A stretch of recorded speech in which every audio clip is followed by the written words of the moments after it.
Hey Atlanta, say hello to Small Business Help from Apple. That's right, we're here to make starting and running your business simpler. From helping you choose the right devices to setting them up hassle-free, we can help you build your business in no time. Speak to a business expert and get the help you need at no cost whatsoever. At Apple, we're open for your small business. Go to apple.com/smallbusiness or visit an Apple store to learn more. How would you like a 15% discount to my daily email, the stack of stuff, the show notes, discounts to the conference, all of that? All you need to do is text the word show to 33777. You'll get the annual subscription with a 15% discount to my daily email. You'll get the stack of stuff, the links to the show notes, discounts to the conference, and so much more. All you have to do is text the word show, SHOW, to 33777. Text show to 33777.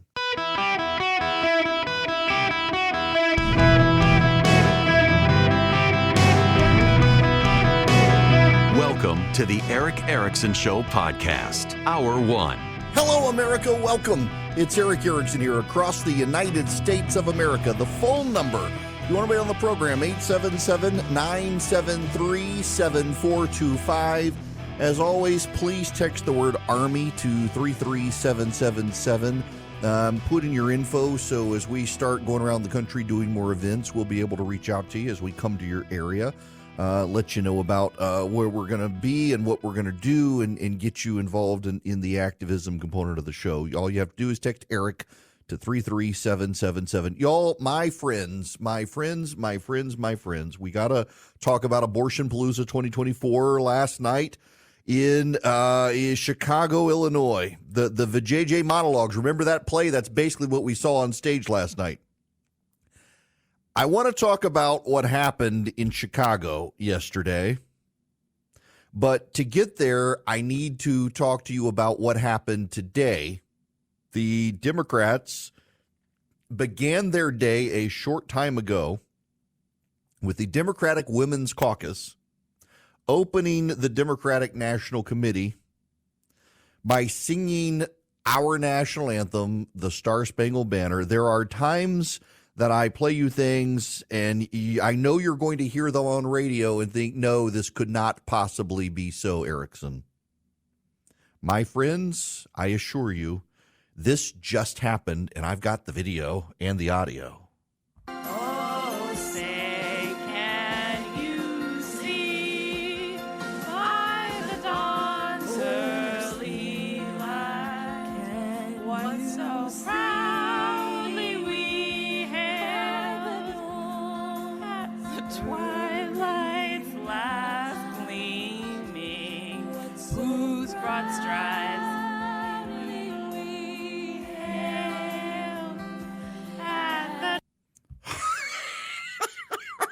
So they had the recording and they were supposed to sing along and,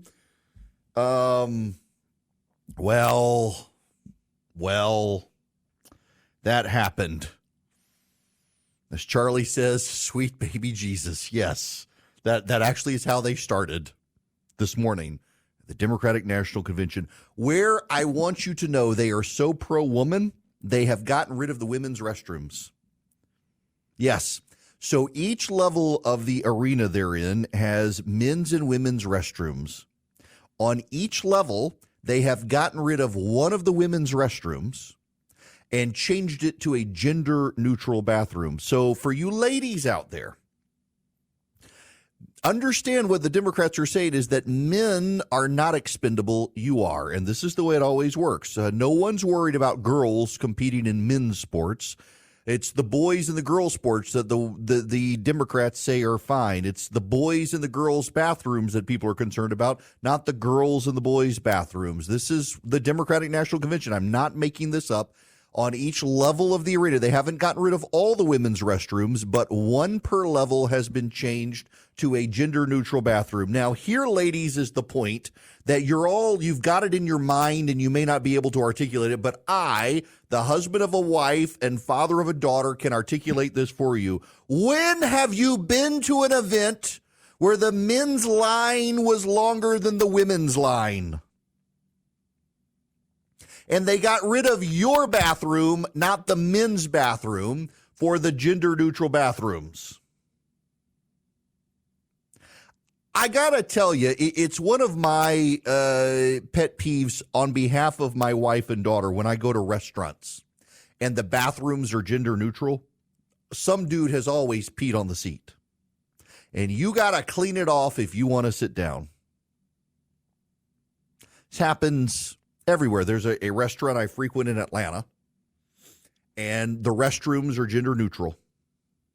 There is not a designated woman's bathroom. There's not a designated men's bathroom. It's all unisex bathrooms, single stalls, single rooms, and the bathrooms, always somebody's peed on the seat. And that's the price of feminism today. Is you women get your seats peed on in the bathroom, not the men. And at the Democratic Party, they chose to get rid of women's bathrooms, not men's bathrooms, to designate them as gender neutral. They're erasing your gender, not mine. Why? Because it's the men who've decided they're women. The Democrats bowing to the men. And it's not just that. There's some bizarreness that has come out of this. We'll get to Joe Biden's speech, but you need to know that Tim Walz he lies about his career and he's lying about his life now. Again, yesterday at the Democratic National Convention, it was the vajayjay monologues, that play about feminism and abortion and women's rights and women's bodies. It was Abortionpalooza 2024. Pretty much every single speech was about abortion and reproductive rights. And Tim Walz went on a podcast and said this. Yeah, first of all, it was up to him. I wouldn't have a family because of IVF and the things that we need to do reproductive. My kids were born through that that way. Tim Walz's kids were not born through IVF. He lied about in vitro fertilization. Now, his kids, they did have to go to a fertility doctor, but he did not use IVF. And Tim Walz, you just heard him say that his kids were born with IVF. Not true. He's lied about his military career. By the way, they called him a command sergeant yesterday at the Democratic National Convention, which is not true. He did not earn the rank, and yet they've doubled down on that lie. Kamala Harris apparently has a fetish for old white liars, given her work with Joe Biden and now her work with Tim Walz. She seems to like to surround herself with old white men who are habitual fabulists. And then perhaps the worst comment came after the overnight hours into the day when Andy Bashir this morning, continuing the Abortionpalooza theme, went on Morning Joe on MSNBC and hoped that J.D. Vance's daughter would be raped. Yet you heard me right. Andy Bashir can say he didn't articulate it right or he misspoke, but he made very clear he wants J.D. Vance's family to have to go through the agonizing decision of what to do with the child that's a product of rape. In other words, he wants J.D. Vance's daughter raped and impregnated, so they have to stew over whether or not to abort the child or not. This is him this morning. I mean, think about what some people have had to go through because of these laws. J.D. Vance calls pregnancy resulting from rape inconvenient. Like, inconvenience is traffic. I mean, make him go through this. Make him go through this. Make him go through having to choose between saving the life of the child or aborting the child after his daughter was raped. You've got the governor of Kentucky wanting J.D. Vance's child raped. I'm surprised they didn't perform an abortion live on stage last night at the Democratic National Convention. That's how much they were into abortion and abortion rights last night. They literally even had people dressed up outside the arena, dressed up in costumes of the abortifacient drug. That's what their theme was last night. That's what their theme was.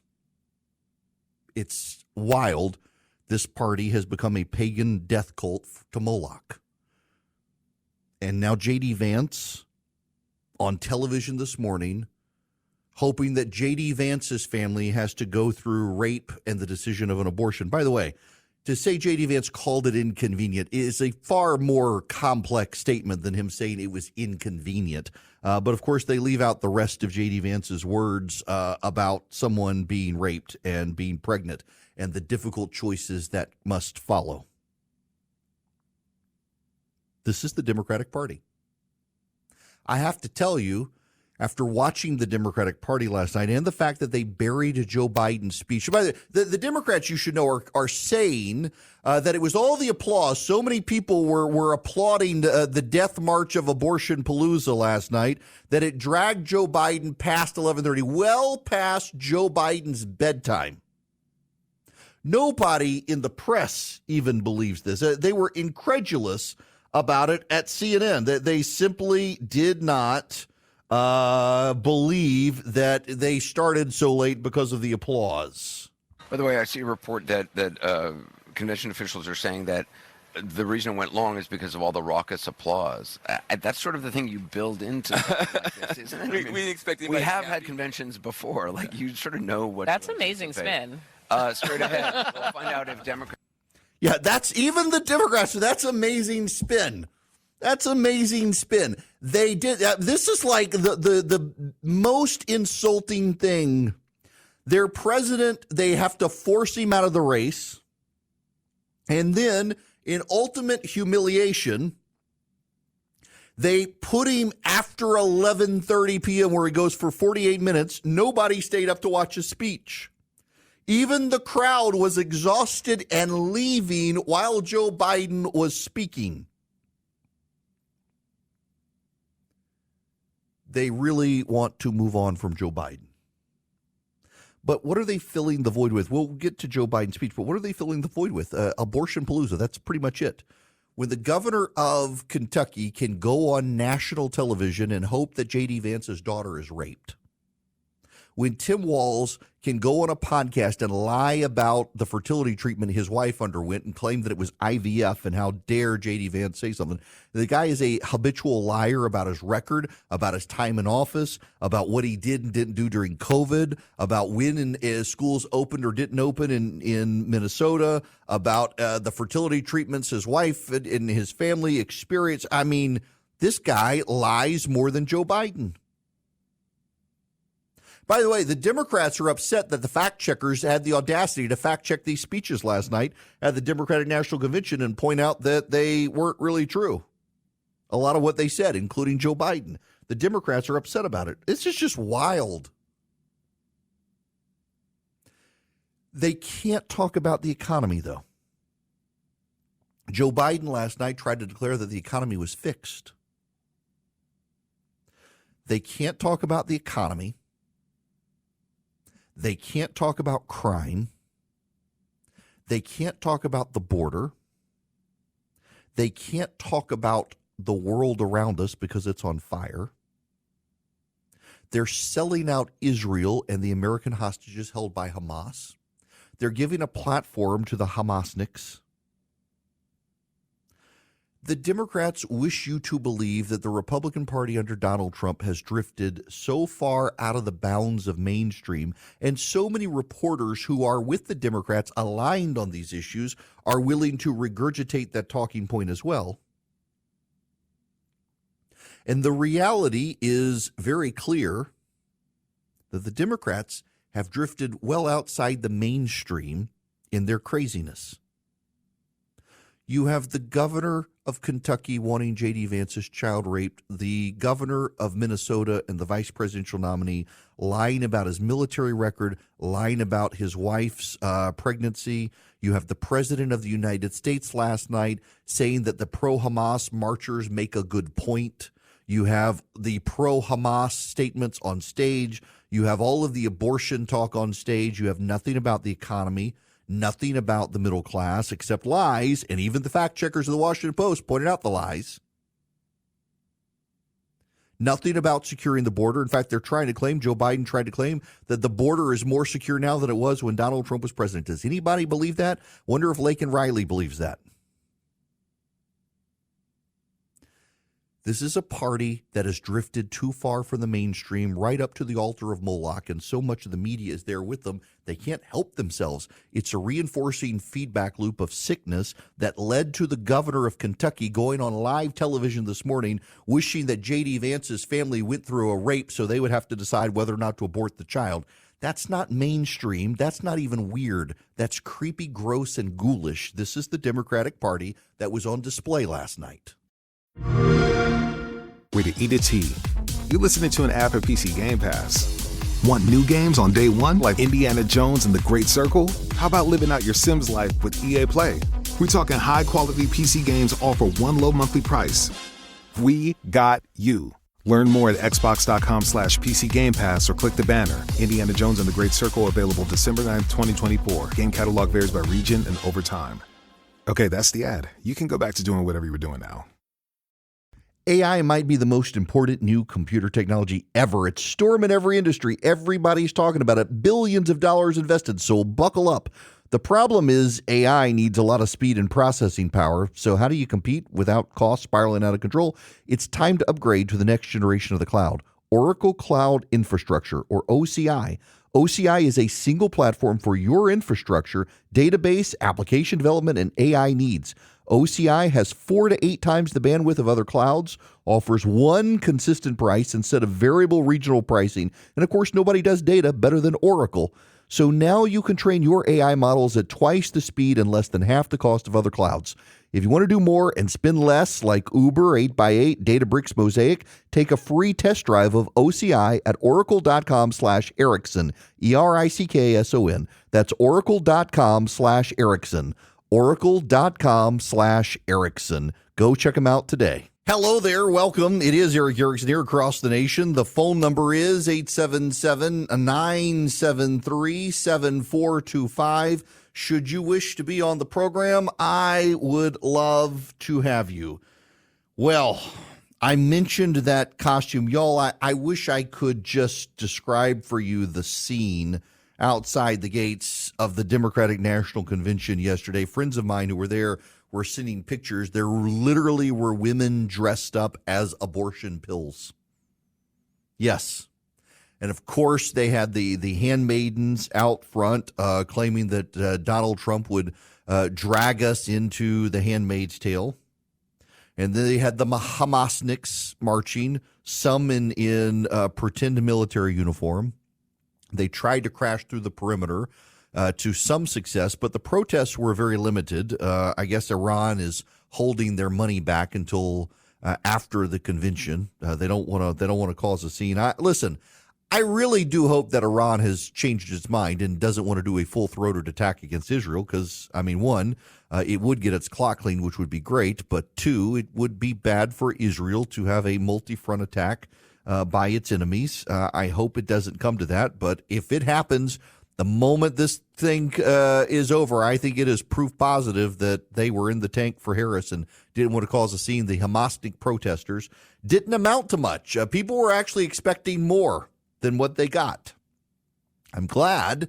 I would rather watch what's on stage at the Democratic National Committee. In all honesty, I mean, they paraded themselves last night. This is a death cult on display. They paraded abortion all night long. It was a central theme of the night. They also put a bunch of people they don't want Americans to really pay attention to on stage last night. It's what both parties historically do. The first night of the convention is for the base.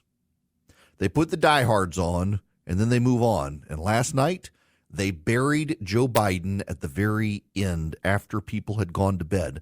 They forced the news media to stick around well past midnight. They were supposed to cut out at 11. They didn't because Joe Biden, well past his bedtime, went on stage. I wonder if they just hoped he would fall asleep or think he had accepted the nomination and went to bed and move on, but he didn't.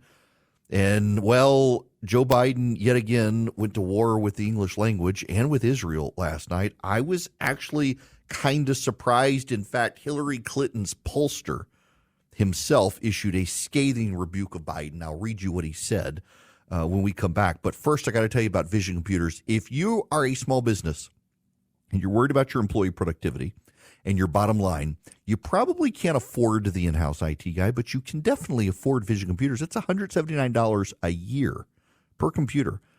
So your employees can use Vision, and they get a special number, 15 seconds or less. They got a problem, they call Vision, they get the answer.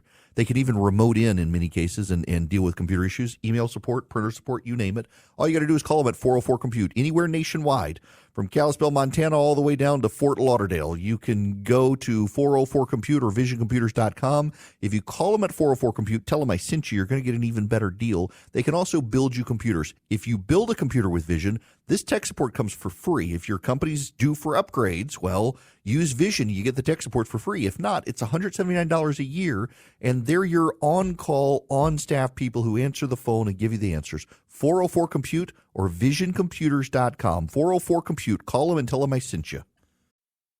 This episode is brought to you by Amazon. The holidays are here, and you know what that means. It's time to get your friends and family the gifts they deserve. Take the stress out of shopping with Amazon's great deals and low prices on a huge range of items from toys to tech and much more. Whoever you're gifting for, Amazon has great prices on everything you need this holiday season. Shop last-minute deals now. My fellow Americans, I'm delighted to have you with me. Welcome. It is Eric Erickson here. The phone number is 877-973-7425. If you text Eric, E-R-I-C-K, to 33777, you can get the live stream, the show notes, the podcast, all that fantastic stuff. Y'all, it's time to get into Joe Biden's speech. The president spoke last night after Hillary Clinton and his wife. You will note, I've got the audio, and I've gone back and forth on playing the audio of Hillary and all these other people because I don't want to hear it, and if I don't want to hear it, y'all probably don't want to hear it. But Joe Biden, we got to listen to. What's notable is the Democrats are trying to pretend that he was so late because of all the applause. As I mentioned earlier, on CNN, they laughed at it. Even the Democrats on CNN said it was remarkable spin. They wanted to bury Joe Biden at the end of the night.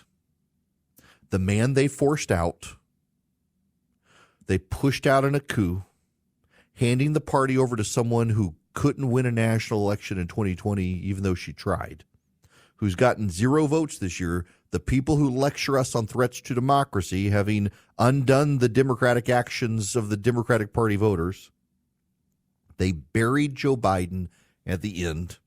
And all you have to do is hear this synopsis of Joe Biden to understand why. Women are not without electoral.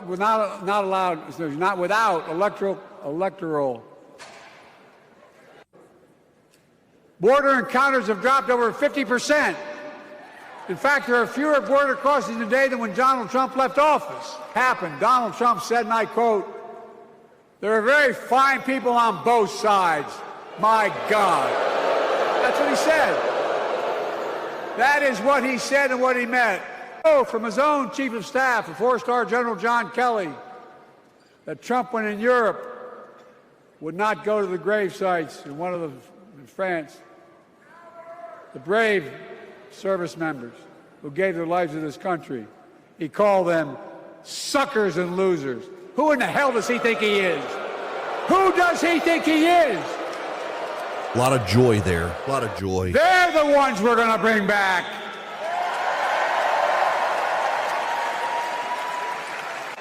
That's not hyperbole. It's because Medicare no longer has to pay those exorbitant prices to the big pharma. Republicans, Democrats, we saved democracy in 2020, and now we must save it again in 2024. You know, we have 1,000 billionaires in America. He's promising a bloodbath if he loses, in his words. Real joy there, Joe Biden. This is the happy, joyous convention, angry Joe Biden, he's not a happy man. He claimed that he wasn't angry about being pushed aside. I thought the spin was so disingenuous that this was a pass the torch moment. It was really a shove the old man out to pasture and send him to the glue factory moment. They don't want Joe Biden on the stage after last night. They're ready for him to be gone because he says unhelpful things like this when talking about the Inflation Reduction Act and the spending spree. He points out that... And guess who cast the tie-breaking vote. Vice President, soon-to-be President Kamala Harris. The tie-breaking vote to give us inflation came from Kamala Harris. Joe Biden says so. In fact, Kamala Harris was with him on stage last night. The optics of that, tying her to Joe Biden, it would be political malpractice if the Republicans don't seize on that. But he also said something else. Remember on October 7th, Hamas stormed into Israel, killing close to 2,000 people,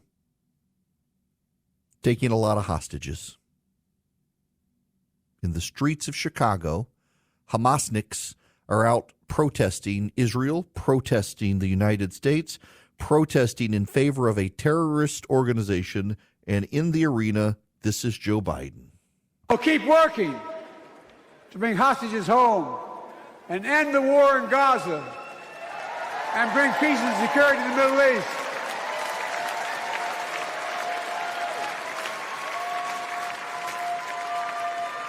As you know, I wrote a peace treaty for Gaza.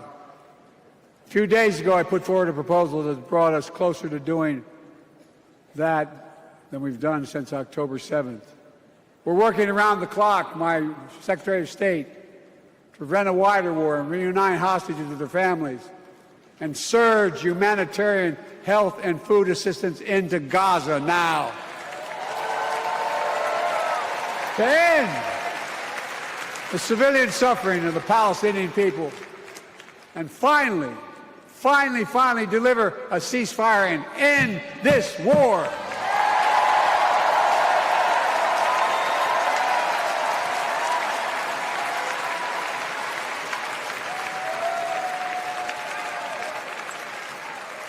Those protesters out in the street, they have a point. A lot of innocent people are being killed on both sides.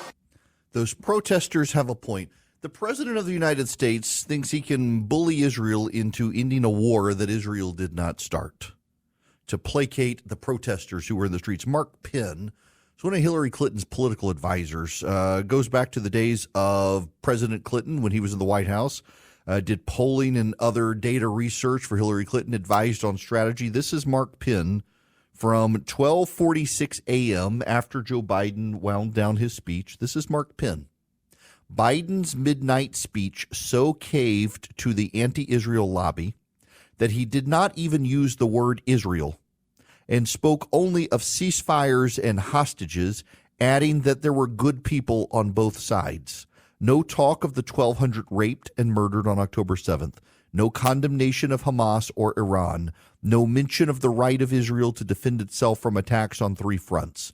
This is how far this almost former president will go to bow down, even in disgrace, to the anti-Israel left, rather than be a true leader. He's not wrong. Didn't actually want to mention Israel or Iran or anything that could potentially tip off the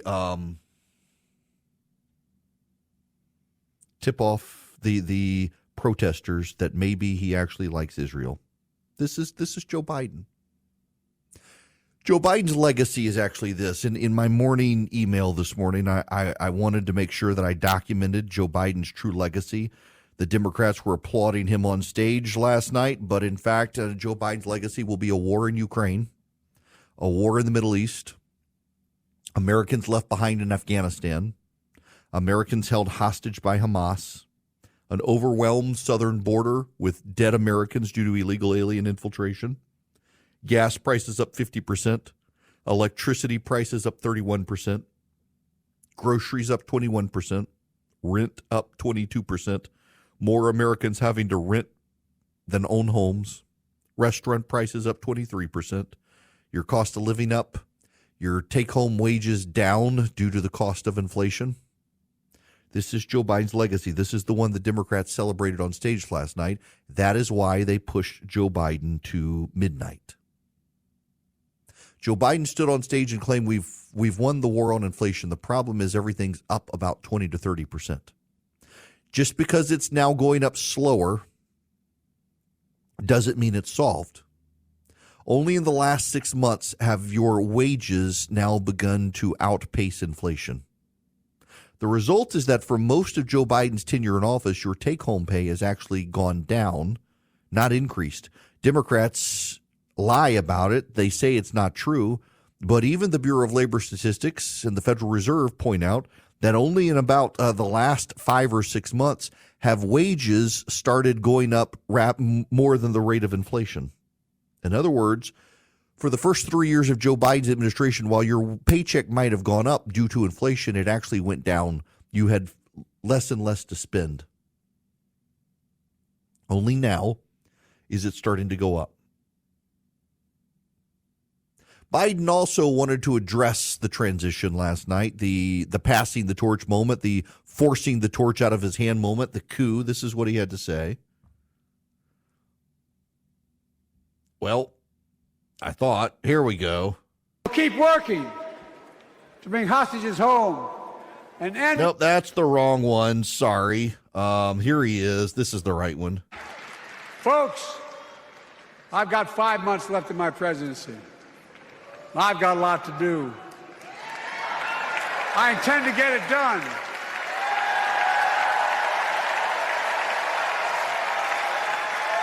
It's been the honor of my lifetime to serve as your president. I love the job, but I love my country more. I love my country more. And all this talk about how I'm angry at all those people who said I should step down, that's not true.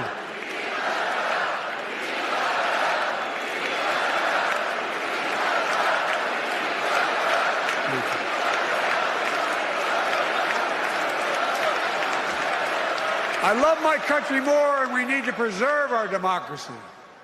In 2024, we need you to vote. We need you to keep the Senate. We need you to win back the House of Representatives. And above all, we need you to beat Donald Trump.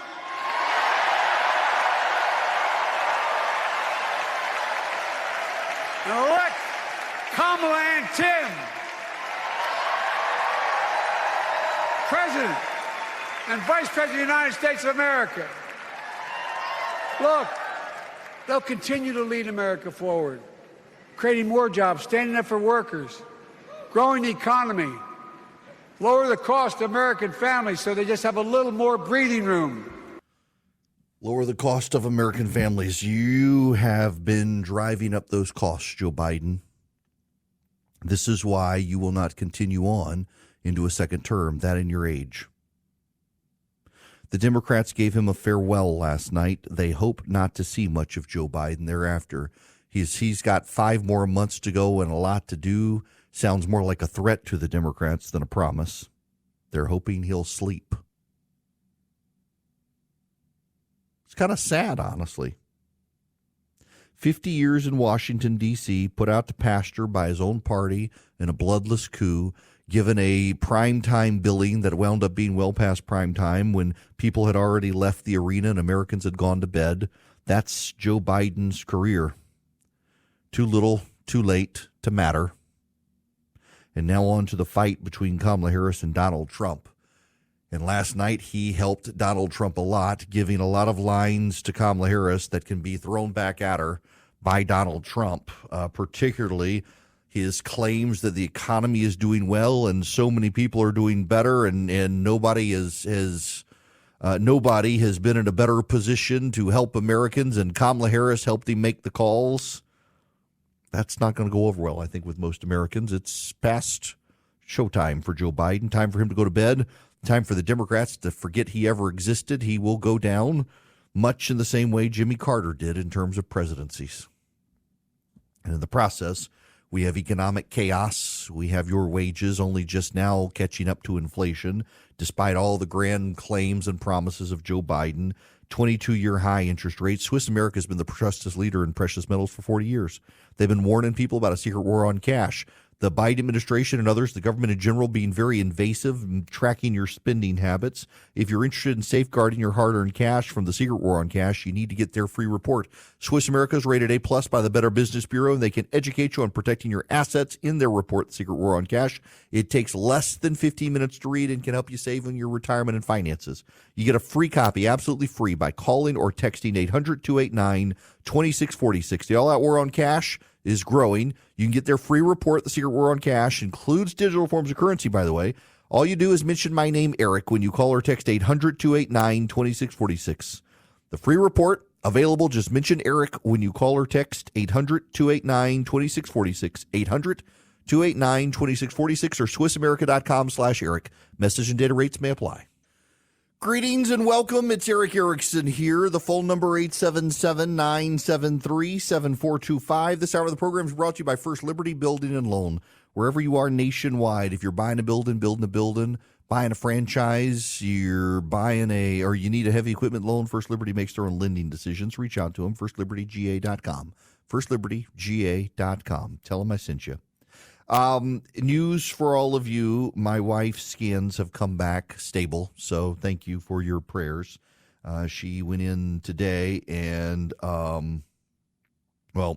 everything is good. They can't get rid of the tumors in her lungs. They just keep them from growing with this pill. Pill works for 2 years. 8 years in, the pill is still working for her, and she stepped up now to help raise awareness about this sort of cancer and the medicine that is going through FDA approval.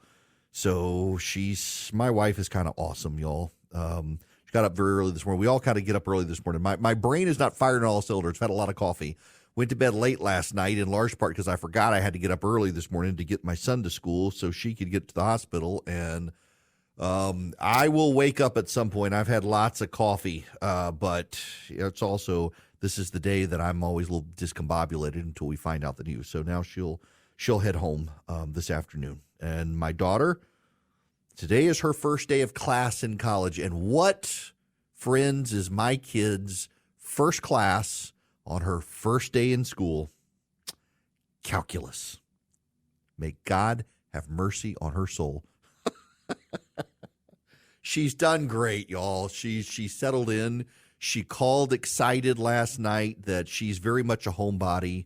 Neither of my kids make friends easily. They're very shy until they get to know you. Then they open up, and she called last night so excited that she had met and had enjoyed the company of about a half dozen different girls from different parts of the country, and just was having a good time. So I'm encouraged as she begins.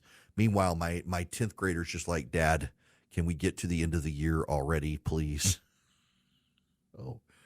It's a fun. Everybody says like the 2 and 3 year old stage is fun. No, the teenage phase I think is the most fun with kids because mine open up. Neither of them is standoffish with us. They call all the time. They talk all the time. We enjoy their company. So in any event, but thank you for the prayers for my wife. The scans are stable. We'll do it all over again in 3 months. Now, some of you have posited a theory. And the theory is that the government is lying and manufacturing data like the communists do. And I have been telling y'all for a while now that the government can only get away with doing something like that for so long, and it has way more to do with how they badly statistically sample things than it's some malicious conspiracy theory of the government. Well, whether it's a lie or not, it's caught up to them. And there is new data out we need to talk about, and it's actually very bad data. And the bad data is everything about the jobs in this country.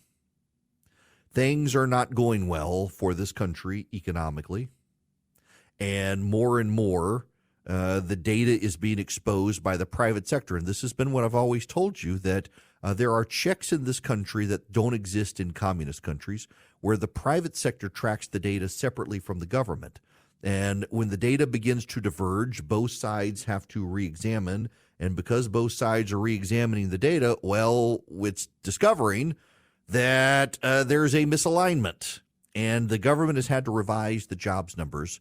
And those jobs numbers are sending the Federal Reserve into a little bit of panic. I want to get into those, what the jobs numbers are telling us and where we may be headed, and remind you of the lecturing media and all of this data when we come back.